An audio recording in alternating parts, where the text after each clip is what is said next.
Bom dia, amigos. Paz, irmãos. Ouvimos os nossos corações ligados ao Mestre Jesus. O nosso tema da manhã de hoje é o capítulo 5, Bem-aventurados os aflitos, porque serão consolados. Quando nós lemos esse capítulo, nós nos encantamos com o mesmo. É um capítulo de esperança. É um capítulo de uma promessa futura. Isso fala alto ao nosso coração e à nossa alma.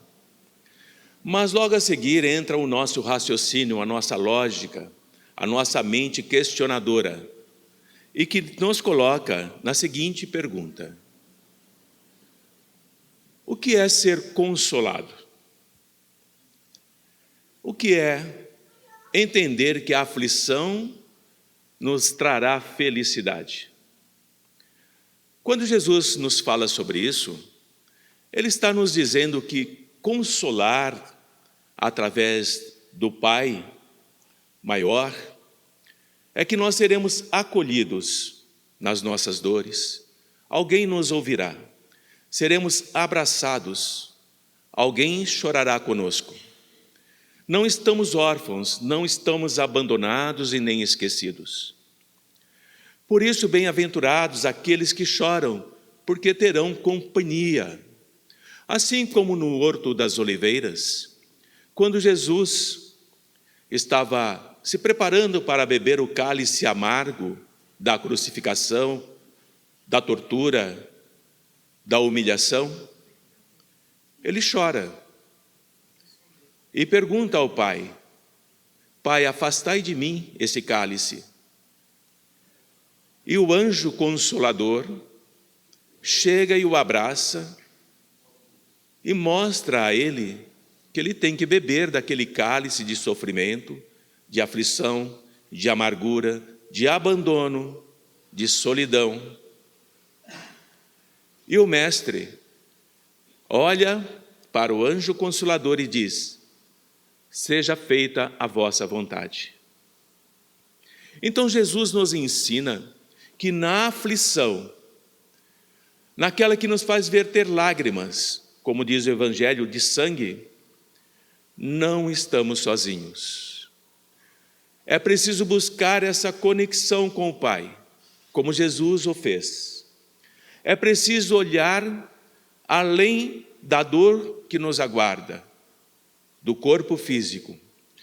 Por isso que o Mestre volta a dizer que bem-aventurados os famintos e os sedentos, aqueles que têm fome da virtude, aquele que tem fome da compreensão da vida, aquele que busca entender as leis da vida. Não somente aqueles que têm fome do corpo físico, porque não vamos nos iludir. Nós aqui estamos num processo de aflição, em um processo de aprendizado, em um processo de entendimento da vida. Mas Jesus vai mais além um pouco. E ele diz que aqueles que têm fome de justiça divina serão atendidos, serão saciados, porque ao chorar e não perder a fé, não perder a esperança, não blasfemar, não tripudiar, não ofender, estará sendo consolado pelo anjo consolador. Não estamos sozinhos, não estamos abandonados, mas dificilmente nós compreendemos isso no dia a dia. Qual a utilidade de sofrer para depois ser feliz? Por que eu devo carregar essa aflição em mim? Ou do meu ente querido, para que depois eu possa ser feliz? E ficamos nos perguntando, por que aqui alguns sofrem mais do que outros? Por que alguns que são miseráveis e outros navegam em milhões e milhões de dinheiro? Porque para alguns nada dá certo e para outros tudo corre bem. Onde está a justiça divina diante daquele que faz o bem e é constantemente testado em dores, em aflições, e aquele que faz o mal parece que é abençoado. É o nosso olhar. É um olhar direto, imediato. E Jesus nos fala que aqueles que sofrem lado a lado com aqueles que prosperam, aqueles que prosperam e não olham para o que sofre, não socorre aquele que sofre, não pensa e ajuda aquele que sofre, está, sim, se preparando para futuras aflições, para futuras dores. E como explicar essa situação? Quando Jesus nos fala, no seu Evangelho, que precisamos conhecer a verdade, porque a verdade nos liberta, é conhecer também o porquê sofremos, o porquê temos aflições, porque estamos aqui. E ao entender isso, e procurar observar em nós, no nosso dia a dia, quem eu sou, mesmo, não aquilo que eu aparento ser. O que é que eu faço no meu dia a dia? O que eu construí ao longo da minha vida? Feri alguém? Explorei alguém? Caluniei alguém? Tripudiei da dor do outro? Zombei do sofrimento? Se eu nada disso eu fiz, então a minha aflição, a minha dor, o meu angustiar não está nesta vida. Está, sim, no meu passado. Em um momento de outras vidas que eu já tive, em que eu fiz tudo isso. E estou colhendo aquilo que eu semeei. Semeei sofrimento, dores, aflições, eu terei que colher esses frutos. Mas o Mestre nos alerta também, que não devemos olhar para trás, não olhar para o nosso sofrimento, olhar para o futuro, para a frente. Pegue a charrua e trabalhe o campo do teu coração.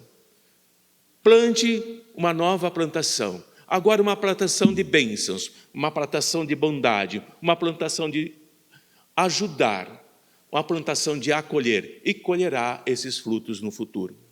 Então a colheita está diretamente relacionada com aquilo que semeamos. Se hoje semeamos naquilo que já somos capazes, um pouco de bem, nós colheremos esse bem futuramente.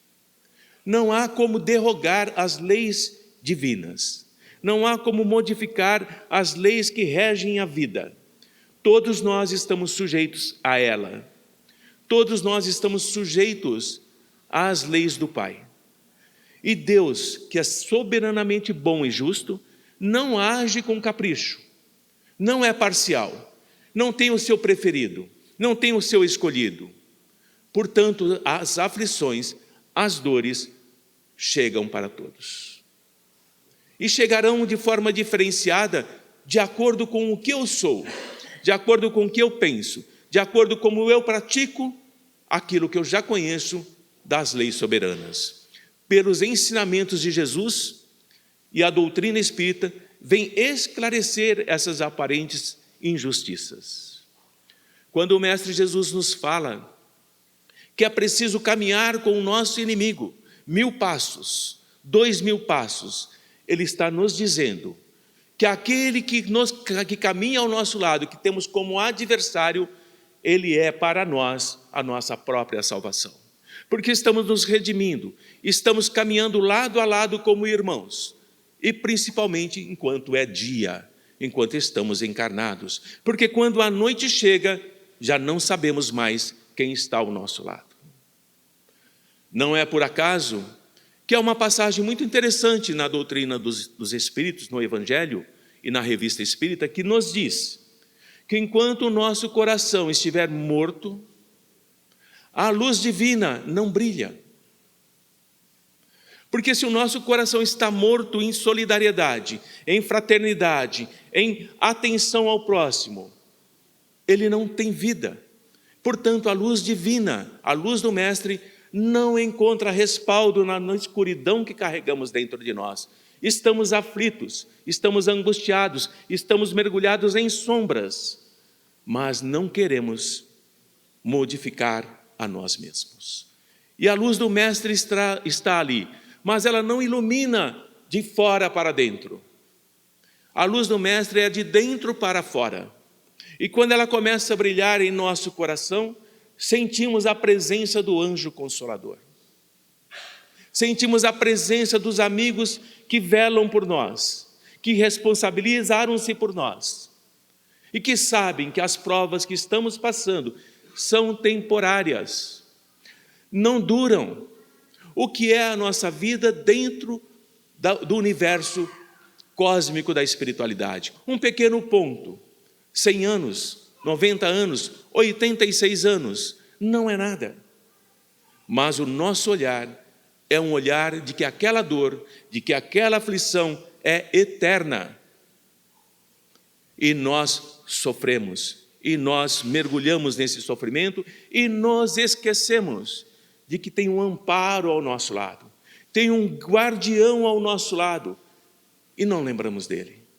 Apenas discutimos com Deus. Por que, Senhor, tanto sofrimento? Por que essa doença tão cruel? Por que afetaste tanto a minha família, levando o meu filho querido?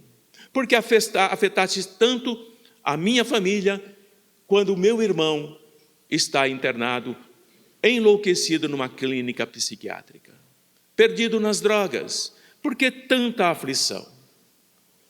Mas esse porquê não é um porquê de entendimento, é um porquê questionador de revolta. E a aflição não é atenuada nesse instante. Então, as causas das nossas aflições, elas podem ter duas origens. Uma na vida atual, depende da nossa consciência e como nós nos vemos e analisamos, e outra origem nas vidas passadas. E é dessa forma que as aflições, quando elas nos alcançam, estão relacionadas às nossas próprias faltas. Um exemplo bem tranquilo sobre isso é quando nós, por descuido ou por displicência, gastamos mais do que podemos. Nos endividamos profundamente, além do que podemos, muito além, e não temos como pagar. Ficamos aflitos, ficamos angustiados, desesperados,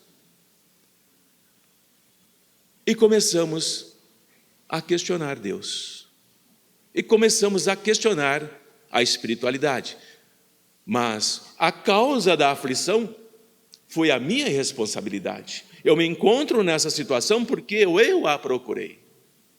E assim somos nós como espíritos.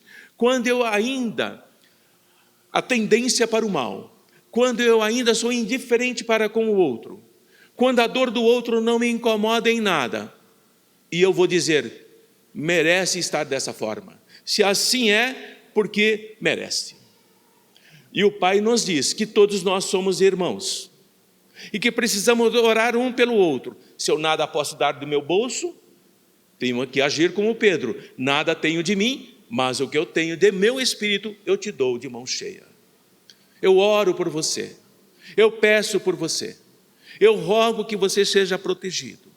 Então, quando as pessoas estão arruinadas por falta e ordem de si mesma, elas não estão condenadas para sempre. Vivem a própria aflição, vivem a própria dor. Eu também tenho a minha.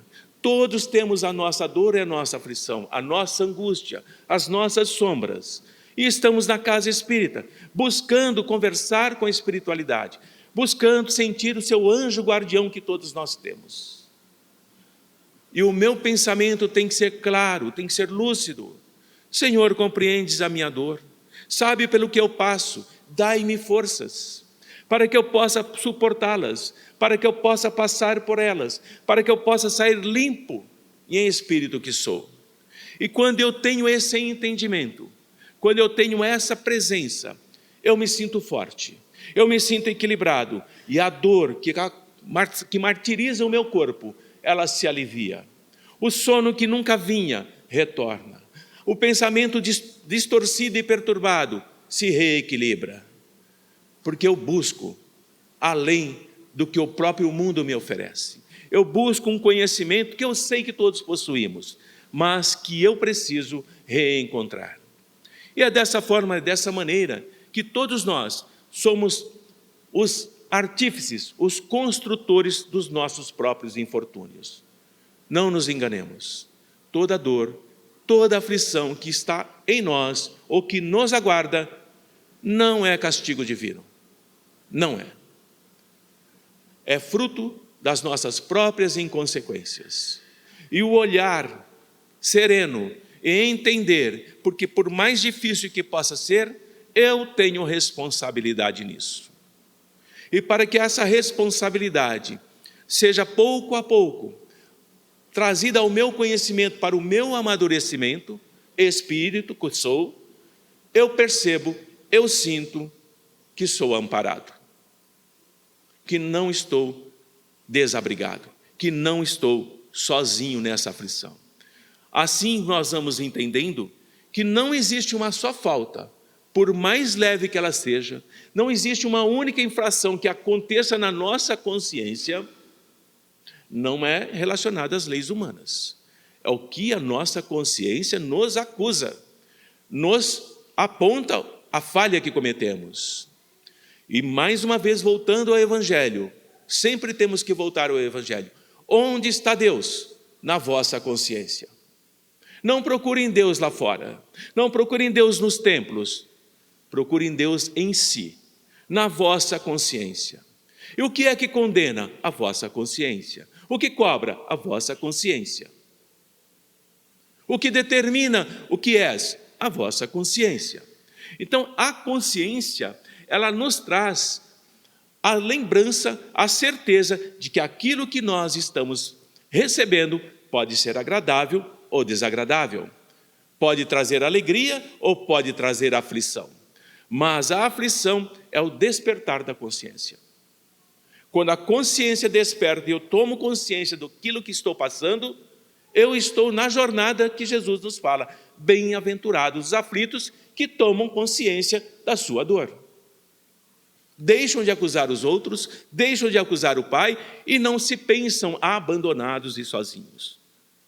Portanto, aquilo que nós chamamos pecado é a acusação da própria consciência.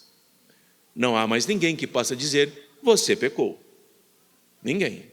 Porque o que é pecado para um não é para o outro.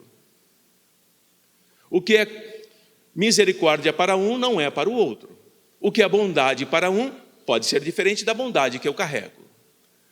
Compreender que bem-aventurados os aflitos não existem males nesta vida que durem para sempre. Não existem. Tudo passa. E nós continuamos como espíritos que somos, recomeçando a vida, recomeçando a jornada, com mais ou com menos aflições e sofrimentos, de acordo com aquilo que nós nos comportamos. E é na primeira vista de tudo isso que nós pretendemos entender o que é fatalidade. A fatalidade cai para nós como algo que é impossível de nós escaparmos. Mas a fatalidade não é para o espírito. A fatalidade é para o momento em que nós estamos vivenciando. A aflição que nós estamos vivendo, isso é uma fatalidade, isso é um fato, isso é contrastado no nosso próprio dia a dia. Então, a perda, por exemplo, de entes queridos, daqueles que sustentam a família, é uma fatalidade. Mas não é um castigo divino. Aqueles que perderam a saúde por um câncer, por uma doença crônica, é uma fatalidade, mas não é um castigo divino. É uma aflição, mas não é uma punição. E pouco a pouco nós vamos percebendo que quando nós nascemos em condições em que nos exigem compreensão, força, coragem, determinação e entendimento da vida, nós estamos vivendo em aflições, mas nós estamos aprendendo que esse momento que estamos vivendo é educativo para o espírito, não é para o corpo. O corpo registra a dor, o corpo registra a tristeza, o corpo registra tudo o que o nosso espírito realmente vivencia. O corpo é apenas o reflexo do que é aquilo que realmente sou. Então, quando o corpo sofre dores e aflições, é o reflexo do espírito que está em dores e aflições. Por isso que o anjo guardião, quando o Espírito se volta para ele, nos consola, nos tranquiliza e nos alivia. Terminando a minha pequena preleção, vou dizer assim, que o sofrimento que não provoca lamentações, que nós não nos queixamos de forma violenta, pode, sem dúvida, ser uma expiação, algo terrível de se suportar e passar. Mas esse momento nos burila, nos trabalha interiormente e nós saímos dele mais fortalecidos. E essa é uma resolução que nós temos que ter para o nosso progresso espiritual. Assim, quando nós olhamos nos hospitais, como enfermeiro que sou, aqueles que sofrem e blasfemam, sofrem mais. Isso é constante no dia a dia. Aqueles que sofrem a mesma doença, mas que oram, são mais pacíficos, mais tranquilos e mais serenos. Portanto, aflições e penas é apenas uma escolha nossa. Que a paz do Mestre Jesus esteja com todos nós, paz, irmãos, e que as aflições do nosso cotidiano não sejam levadas quando nós voltarmos para a espiritualidade. Muita paz a todos. Bom dia.